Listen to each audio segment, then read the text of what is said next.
तो पिछले टर्म पर अपन पढ़ रहे थे कि वेग नियम क्या है, रेट लॉ के बारे में अपन पढ़ रहे थे। तो हमने देखा कि कोई भी जो इक्वेशन है, कोई भी जो समीकरण है, उसके लिए हम द्रव्यानुपाती अभिक्रिया के अनुसार ये हम समीकरण बना सकते हैं, वेग समीकरण, और dx अपॉन dt बराबर ये लिख सकते हैं। और ये जो समीकरण है इसी को ही हम वेग व्यंजक या अवकल वेग समीकरण कहते हैं, ठीक है ना।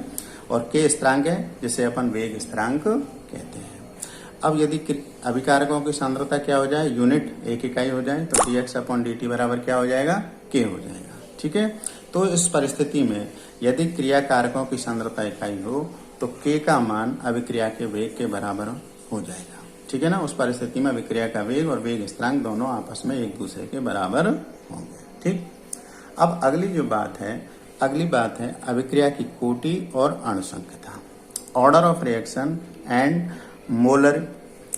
मॉलिक्यूलरिटी, ठीक है ना। अणुसंख्यता ये क्या है, दोनों छोटी छोटी बातें हैं। कोई भी अभिक्रिया है उसमें क्रिया कारकों के कुल मोलों की संख्या उसकी क्या कहलाती है, अणुसंख्यता कहलाती है, मॉलिक्यूलरिटी कहलाती है। जैसे हमने कोई भी समीकरण लिया H2 + I2 बराबर 2HI, तो इसकी जो अणुसंख्यता वो कितनी है, 1 मोल इसका, तो अणुसंख्यता कितनी हो गई, 2। N2 + 3H2 बराबर 2NH3, इसके मोल है 1, हाइड्रोजन के 3, तो कुल मोलों की संख्या कितनी हो गई, 4। तो इस प्रकार से इसकी जो मॉलिक्यूलरिटी है, अणुसंख्यता, वो कितनी हो जाएगी, 4। तो कहने का मतलब कोई भी अभिक्रिया में क्रिया कारकों के कुल मोलों की संख्या उसकी अणुसंख्यता कहलाती है। अब इसके बाद में हम कोटि की बात करें तो वेग व्यंजक, जो हमने वेग व्यंजक कल लिखा था, जैसे हमने लिखा था dx अपॉन dt बराबर k, a की पावर a, b की पावर b, ये वेग व्यंजक है।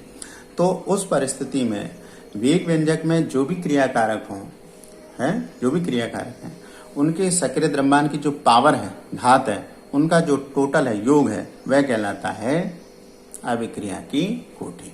तो वेग व्यंजक में क्रिया कारकों की घातों का योग अभिक्रिया की कोटि कहलाता है। जैसे हमने एक उदाहरण लिया ये फॉर एग्जांपल, तो इसका वेग समीकरण क्या बन गया, dx अपॉन dt बराबर k, a की पावर a, b की पावर b, तो यहाँ पर कोटि क्या होगी, a + b।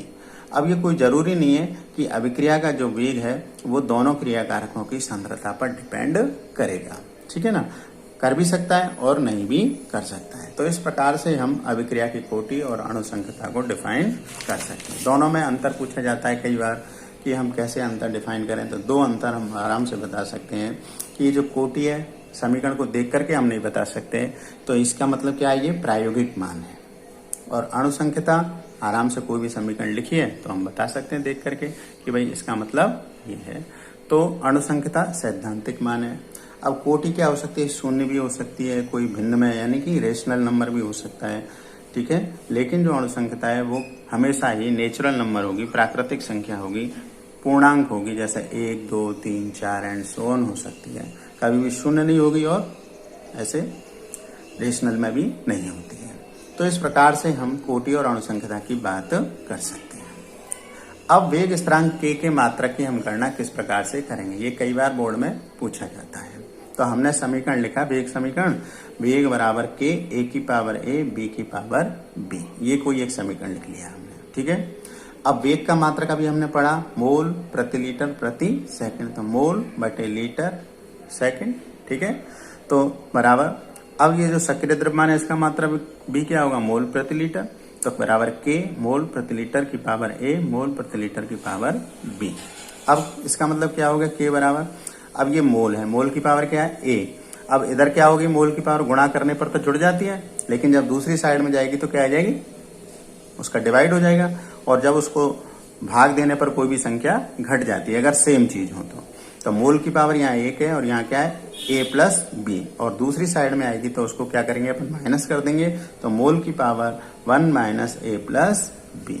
इसी प्रकार से लीटर की पावर क्या आ जाएगी, a + b - 1, और सेकंड तो नीचे है ही, यहाँ कोई सेकंड नहीं है, इसलिए सेकंड इनवर्स या प्रति सेकंड। तो इस प्रकार से a + b क्या है, अब a + b अभिक्रिया की क्या है, कोटि है। अब अभिक्रिया की कोटि शून्य होगी तो a + b की जगह शून्य रख देंगे, 1 होगी तो 1 रख देंगे, 2 होगी तो 2 रख देंगे। तो इस प्रकार से हम वेग स्थिरांक के मात्रक की गणना कर सकते हैं। अब देखो k0 यानी k0 शून्य कोटि की अभिक्रिया के लिए है, इसलिए 0 लगाया है, तो k0 बराबर यहाँ A प्लस बी की जगह 0 रखेंगे तो क्या हो जाएगा, मोल प्रति लीटर प्रति सेकंड। अब K1 अगर A प्लस बी कोटि कितनी रखेंगे अपन, 1 रखेंगे तो 1 से 1 0, यानी कि किसी की पावर 0 की वैल्यू 1, तो इसलिए मोल की पावर 0 यानी 1, लीटर की पावर 0 यानी 1 और प्रति सेकंड यानी कि K1 का जो मात्रक है वो क्या होगा प्रथम कोटि के लिए, प्रति सेकंड। इसी प्रकार से K2 का मात्रक क्या होगा, प्रति मोल लीटर और सेकंड इनवर्स। तो इस प्रकार से हम वेग स्थिरांक के मात्रक की गणना कर सकते हैं। ठीक है, तो वेग स्थिरांक के मात्रक की गणना बहुत बार पूछी जाती है, कोटि और अणुसंख्यता में अंतर पूछा जाता है, वो आराम से हम इनके उत्तर दे सकते हैं। अब इसके बाद में है शून्य कोटि की अभिक्रिया के लिए समाकलित वेग समीकरण। समाकलित वेग समीकरण यानी इसका अपन क्या करेंगे कि जिस प्रकार से हम वेग समीकरण आएगा जो शून्य कोटि के लिए, उसको हम कैसे प्राप्त करेंगे। ठीक है ना, तो समाकलित वेग समीकरण को हम इस प्रकार से निकालेंगे। जैसे हमने कहा कि शून्य कोटि की अभिक्रिया, इसका मतलब अभिक्रिया का जो वेग है वो क्रिया कारकों की सक्रिय द्रव्यमान पर डिपेंड नहीं कर रहा है या सांद्रता पर निर्भर नहीं कर रहा है, तो वह शून्य कोटि की अभिक्रिया कहलाएगी। तो क्या हो गया, जब अभिक्रिया का वेग क्रिया कारकों की सांद्रता पर निर्भर नहीं करता तो वह शून्य कोटि की अभिक्रिया कहलाती है। ठीक है, जैसे हमने कोई अभिक्रिया ले ली A उत्पाद। ठीक है, अब A कोई भी रिएक्टेंट है तो क्रिया कारकों के लिए अपन ने dx/dt अभिक्रिया का वेग प्रोपोर्शनल टू A की पावर 0, क्योंकि शून्य कोटि की अभिक्रिया है तो इसकी सांद्रता पर डिपेंड नहीं कर रहा है इसलिए 0। अब किसी की पावर 0 का मान क्या होता है, 1, इसलिए हमने कहा भाई dx/dt बराबर k0, शून्य कोटि इसलिए k0 A की पावर 0 यानी 1 हो गया। अब हम क्या करेंगे, इस dt को इधर ले जाएंगे। ठीक है, तो क्या हो जाएगा dx बराबर k0 dt, dx बराबर k0 dt। अब इसका अपन क्या ले लेंगे, समाकलन ले लेंगे, इंटीग्रल ले लेंगे। ठीक है ना, इंटीग्रल, तो dx का इंटीग्रल क्या होगा x, k0 कांस्टेंट है, कांस्टेंट, dt का हो जाएगा t, तो x बराबर k0 t प्लस c, ये एक समाकलन स्थिरांक आता है c। ठीक है ना, तो इसकी वैल्यू t=0 पर निकालते हैं, तो t=0 होगा तो उस स्थिति में x का मान भी क्या होगा, 0। x क्या, वियोजन की मात्रा, अतः c बराबर क्या हो जाएगा, 0 हो जाएगा। तो इसकी वैल्यू क्या आ जाएगी, x बराबर k0 t।